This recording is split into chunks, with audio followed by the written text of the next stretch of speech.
Hi everyone, I'm Carmen Drahl from Chemical and Engineering News, and today I'm speaking with Cheryl Hogue, our senior correspondent, about the story that she wrote for our 90th anniversary issue. Welcome, Cheryl. Hi Carmen, it's good to be here. Your story is about the rise of environmental awareness among chemists. While you were working on this story, to what extent did you figure that its message would end up being something like, chemistry's had its problems in the past, but that's all fixed now. Everything's hunky-dory. Nothing to see here. Carmen, when I first got this assignment, I thought, wow, I've been given a happy story and that this is really easy. Yes, hasn't everybody's environmental awareness changed in the last 50 years?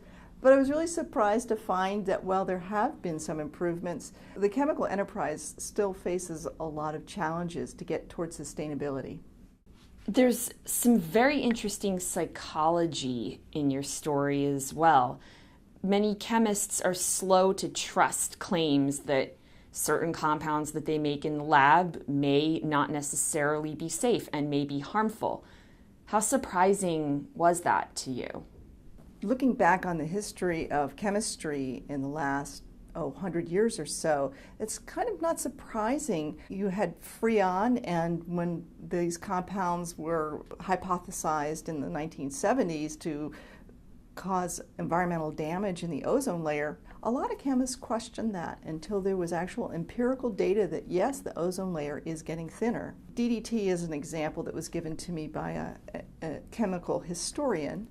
And here is a chemical that really worked very well, but people didn't want to see the negative consequences of using DDT, the killing off of many species of insects and other species of animals that were suffering and being killed by this. I want to go back to Freon because Freon is, it has one of my favorite crazy anecdotes of chemistry. So Thomas Midgley Jr., the inventor of Freon, who also was the person who added tetraethyl lead as an anti-knock additive to gasoline.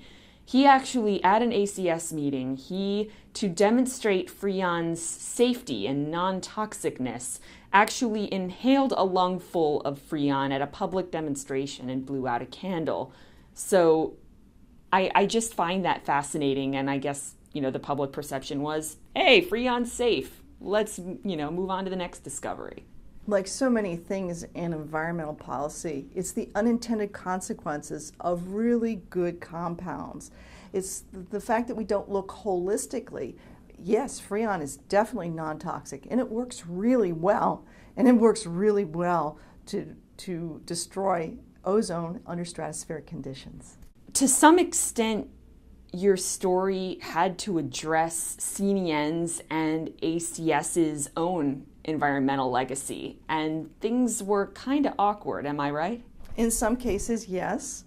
There were some things that we blew it. We just took people's word for it. We didn't check it out.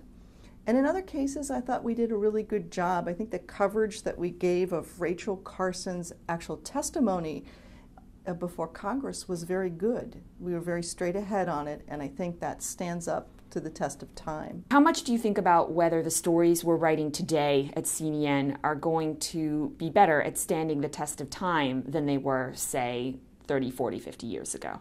That's a really good question, and I think it's very relevant because we here at C&EN try to do what scientists do. We are seeking the truth, and we report what we have, and we do it honestly and fairly, and we are up for scrutiny. And if something changes, we'll write about that and accept the fact that things have changed or there's new information and that we were wrong. I think scientists are like that too. We're all out after the truth. What's the work that's left to be done? What challenges do chemists face now when it comes to environmental awareness? Carmen, I discovered in my reporting that there's a lot of work that needs to be done. Sustainability is the goal, but how do we get there? Many chemists like to invent really cool compounds that are very useful, but they don't really look at, are these bioactive? Are they persistent in the environment, all these sorts of questions, because it's a really useful and cool molecule. Another thing, it has to do with the chemical enterprise in general. In the chemical industry, we rely on a number of processes that are very highly energy and materials intensive. And I don't know that that's going to work in the future as the world becomes more constrained by resources and energy concerns. So there's a lot of work out there, and so that means that's a lot of good work for chemists to do in the future. Well, thank you, Cheryl. Thank you very much for a great interview, and thank you to the viewers for watching.